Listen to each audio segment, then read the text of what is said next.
Hey, ChemStars, this is Mrs. Vandeloy bringing you the last edition for Chapter 9 of ChemStar Video. This is section 9.3, and this is the second video. Once again, please get out your periodic table and your calculator, and when you come back, we'll be ready to go.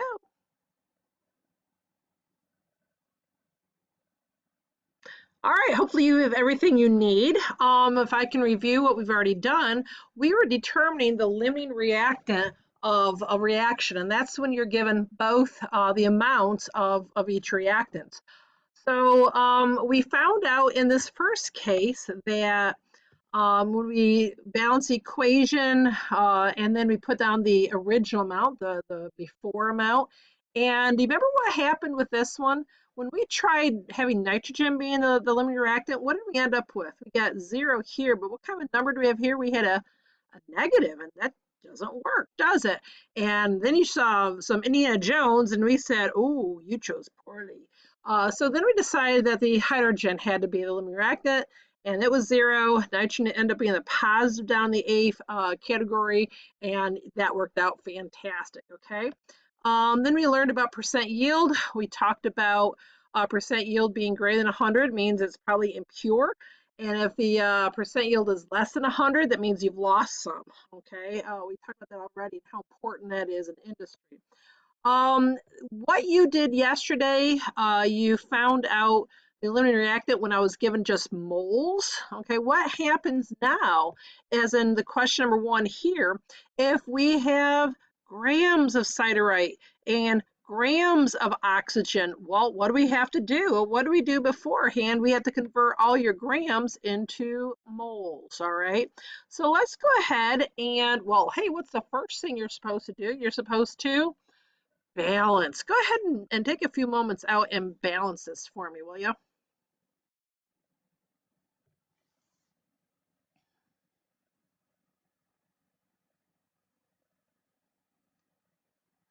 Well, hopefully you got it if you paused it and came back. So this is how I figured out. I got a 4 here and a 1. You don't have to put a 1 there, but I did for now. And then a 2 and then a 4. And let's just make sure that works. I have 4 irons here and 4 irons here. I have 4 carbons here. I have 4 carbons here. Let's do our oxygens. I have 12. 4 times 3 is 12. Plus 2 is 14. And then I have 2 times 3 is 6, plus 4 times 2 is 8. 6 plus 8 is 14. So it is indeed balanced. So what do I put in a BCA table? I can only put moles in a BCA table. But what was I given? I was given grams, all right? So what do you have to do with these grams? You have to make them into moles. That's exactly right. So let's look at the first one. How many moles of iron 2 carbonate, which is the siderite ore, are there? If I have 75 grams, what grams? Periodic table, what do you have to do? You have to use your periodic table, come up with molar mass, and then determine the number of moles. Go ahead and pause this and do that.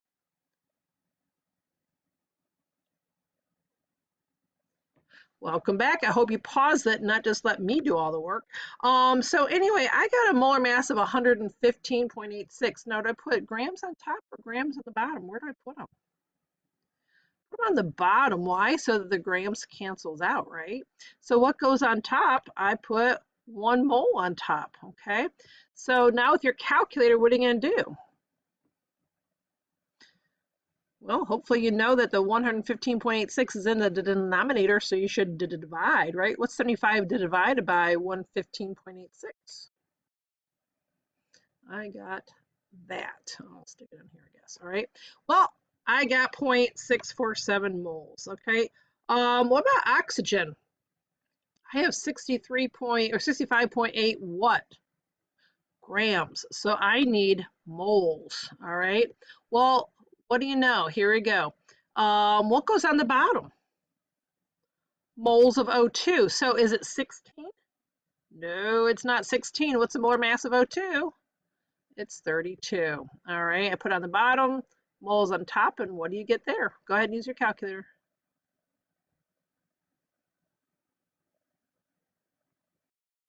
I got 2.06 moles of O2, so I got 2.06 0.06 moles of O2. Okay, so now what? Well, let's just pick iron 2 carbonate, all right? So let's assume that is our limiting reactant. So with your calculator, go ahead and find this number.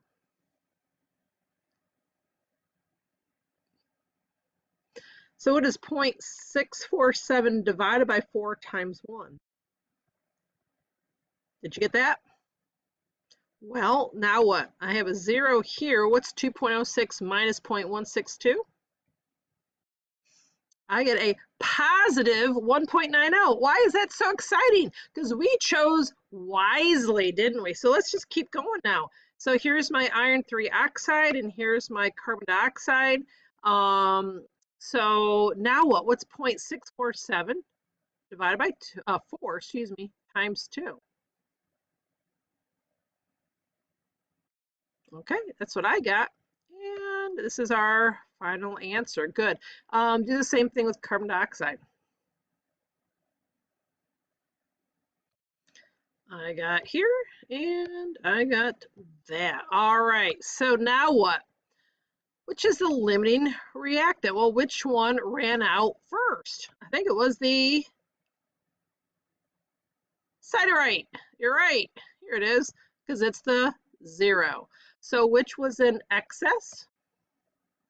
That'd be the oxygen. Why? It's the one with the positive.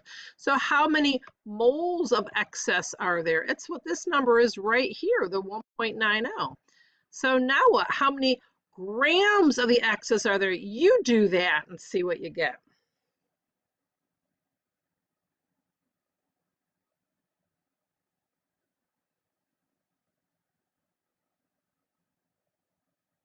Okay, this is what I got. And then I put 1 mole on the bottom, so it cancels out, and 32 on top. So now we have to multiply, don't we? And I got that many grams of excess. All right, so now what? You determine the percent yield. So percent yield is actual divided by theoretical. Where does that come from? From your stoichiometry, and then times 100%. So how much did you actually make of the iron 3 oxide? It says 45 grams of the iron 3 oxide. That's my product. All right, so I have 43 point, or whatever that was, 45.0, that's 45.0 grams divided by, well, what should you have gotten? Well, what does the theoretical amount tell me? Well, let's see, what does it say? I got 0.324. 0.324 what? That's a mole. I can't put moles on the bottom. I have to put grams on the bottom. Oh, all right, so can you figure out how many grams are in 0.324 moles? Go for it.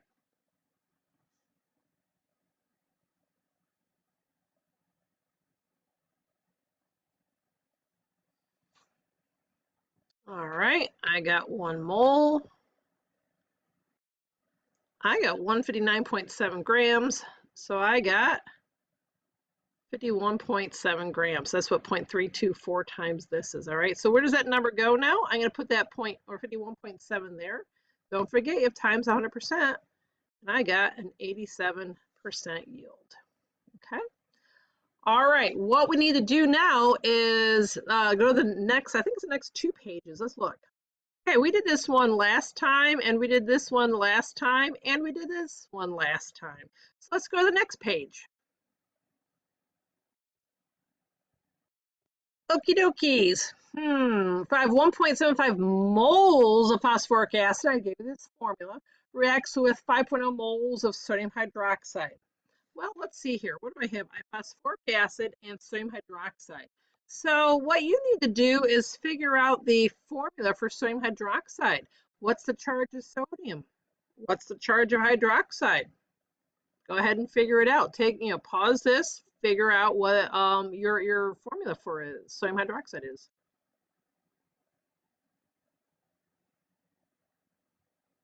All right, hopefully you figure it out.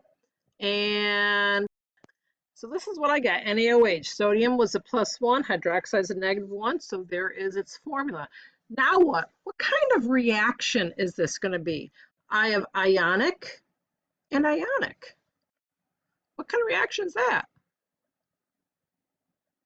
Is it synthesis, decomposition, single replacement, double replacement, or combustion?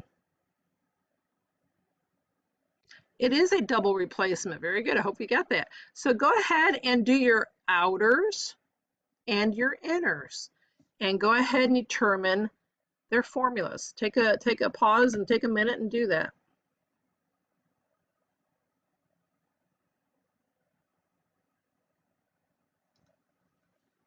All right, welcome back. Hopefully you figured it out.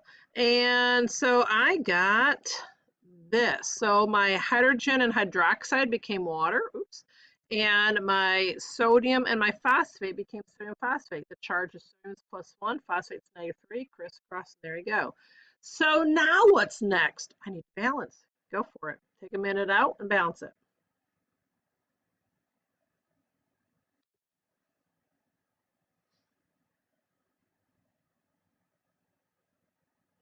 Okay, I went ahead and I balanced oxygen's last because it shows up 4 places, and I balanced hydrogen second last. Why? Because it shows up 3 places. So balance your phosphorus and your sodium. I have 1 phosphorus, 1 phosphorus. Okay, I have 1 sodium, I have 3 sodium, so I need to put a 3 right here. All right, now what? Let's look at our hydrogens. I have 3 hydrogens here and 3 hydrogens here. Well, what's 3 plus 3? 6. So I need to get 6 here. So I'll put a 3 there. And now what? All right, how many oxygens do I have? I have 4 and 3 make 7. 3 and 4 make 7. So that's perfect. All right.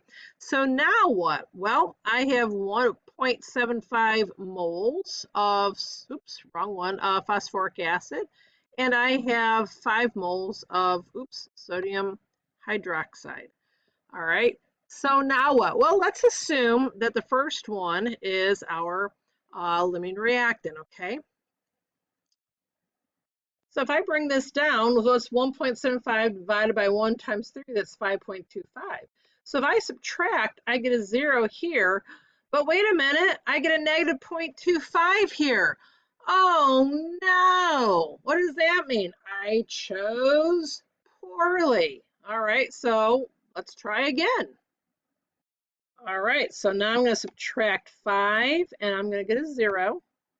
And now what? What is 5 divided by 3 times 1? Go ahead and do that.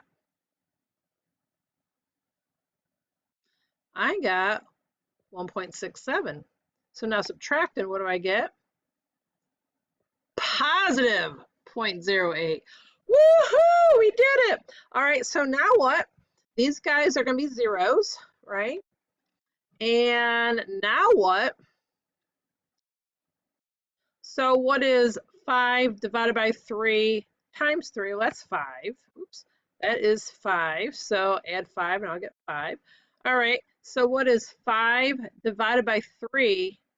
Excuse me, yeah, times 1, and that is 1.67. So I get 1.67 here.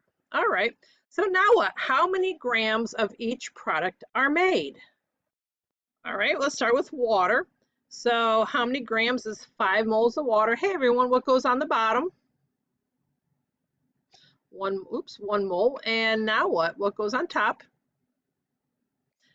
18.2. And go ahead and do the math.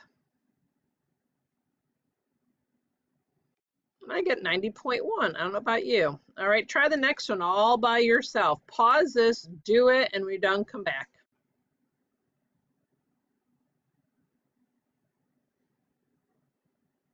All right, hopefully you got this. So I got how many grams of sodium phosphate? 1.67 moles.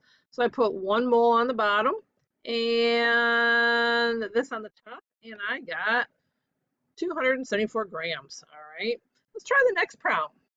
Okay, I have 50 grams of copper reacts with 100 grams of silver nitrate. Go ahead and write down your reactants. Use that periodic table with your polyatomic ions on it, all right?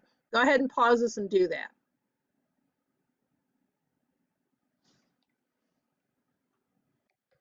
Okay, this is what I got. Silver is a +1, nitrate's a -1, charges cancel, right? So what kind of a reaction is this going to be? I have an element and an ionic compound. Is it synthesis, decomposition, single replacement, double replacement, or combustion? Well, if you said single replacement, you are right, because it's an element and a compound. So what does that mean? If you need to look at that chart that has the list of those, copper is higher up than silver. So there is a reaction. So what are you going to make? Go ahead and figure that out.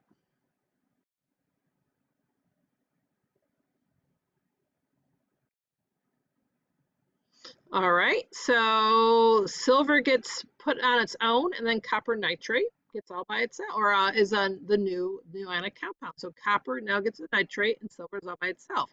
So what's left to do? You need to, begins with the B. Yes, that's right. You need to balance that. Go for it.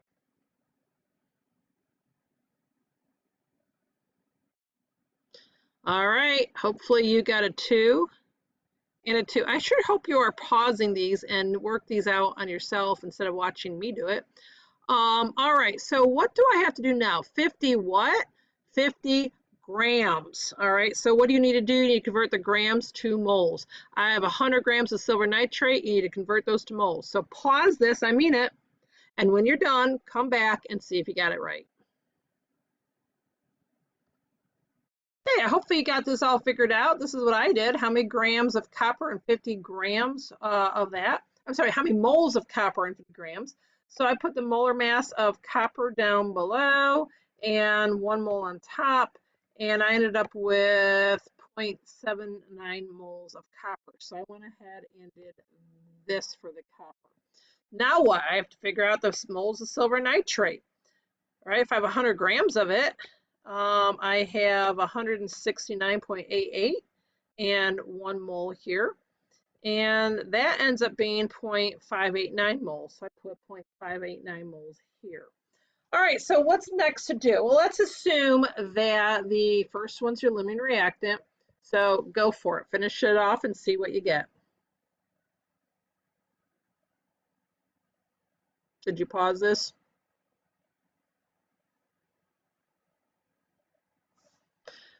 What did you notice when you did that? Hopefully you're back now, all right? So 0.79 divided by 1 times 2, that's a 1.58. What do you notice when you try to subtract that? Did that work out?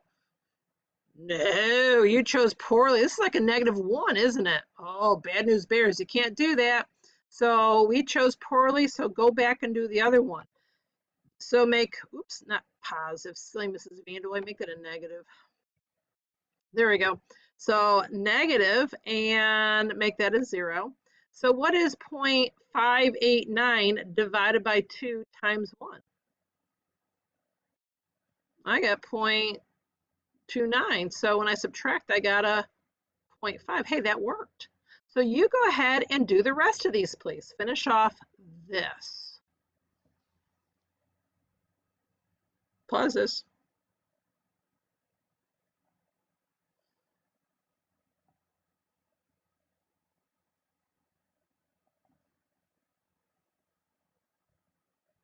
All right, welcome back. I got a 0, and then 0.589 divided by 2 times 1 is 0.29, so I got 0.29.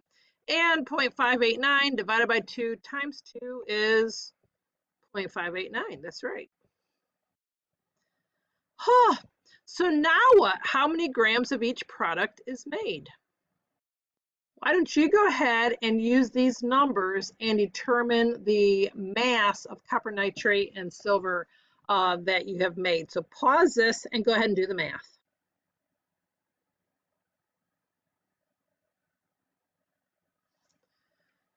Okay, welcome back. Hopefully you paused it. So I did grams of silver first. I don't know why. And I put moles in the bottom, 107.89, and I got 63.5. And then I did copper nitrate. I put 1 mole on the bottom, 187.57, and I got 54 grams. So there I have it. There's the number of grams of each product that I made. Okay, they're my answers. Okay, guess what? We got one more of these to do. What is the percent yield if 4.65 grams of copper is produced? Oh, I'm going to make it. When 1.87 grams of aluminum reacts with 5.89 grams of copper 2 sulfate. So what are my reactants? I think it's aluminum and copper 2 sulfate. So why don't you go ahead and write out the entire equation. Pause this and do it for me.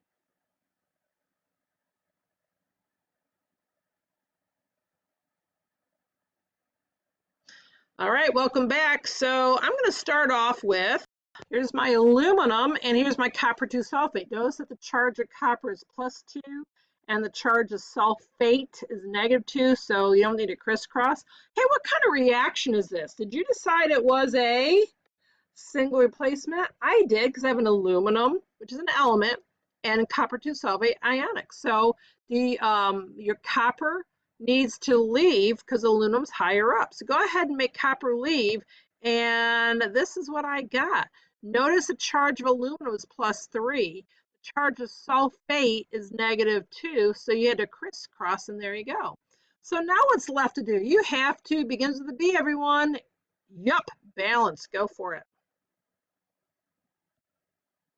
Pause this.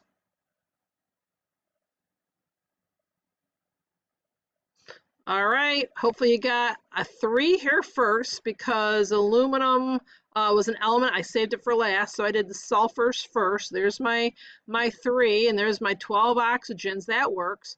Now I went back and I did the 2 for aluminum and the 3 for copper. So that means there's a 1 here, correct? Now what? You need to find the moles of aluminum and the moles of copper 2 sulfate. Go for it. Pause this. You're going to need to spend a little time. Pause this and figure that out, please.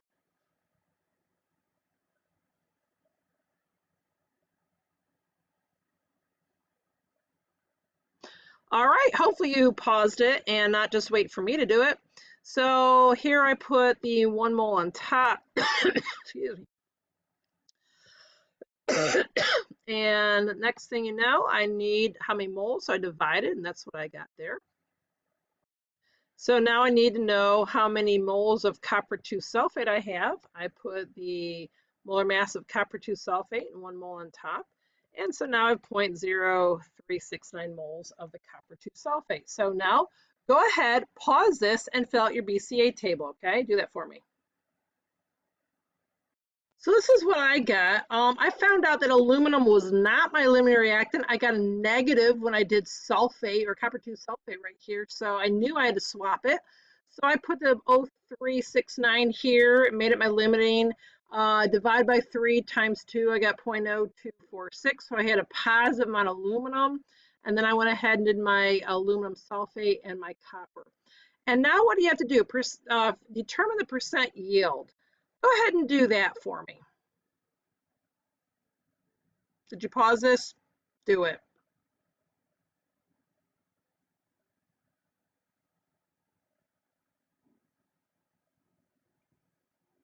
All right, hopefully you figured it out. So percent yield is actual divided by theoretical. Well, it comes from the stoichiometry times 100. Well, guess what? They told me I made, let's look ahead, 4.65 grams of copper. All right, so whoopsies. There we go. Here's my 4.65, and what's my theoretical? How much should I get? I don't know. Can you put 0.0369 down there? No, you cannot. This is moles. What has to go down here? Grams. All right, so I now have to go back and figure out how many grams of copper I made. Did you do that? I hope so. Put 1 mole down here. You should have anyway. And put the grams here, and I put 2.34. So that number goes down here. So how much I should get is my theoretical times 100%. I got 199%. Holy cow, what'd I write? Oops, you must have something else in there. I bet it's still wet. I don't know about you. Well, folks, that concludes the notes for Chapter 9. what I'd like you to do next is go to your homework pages. This is page 9 and this is page 10. These are just like the ones in your notes. So I'm hoping that you have your notes as a guideline. Go ahead and do your homework, check your homework, and then there is an objective check, which I'd like you to do. So don't wait to be great. We'll see you next time. Bye-bye.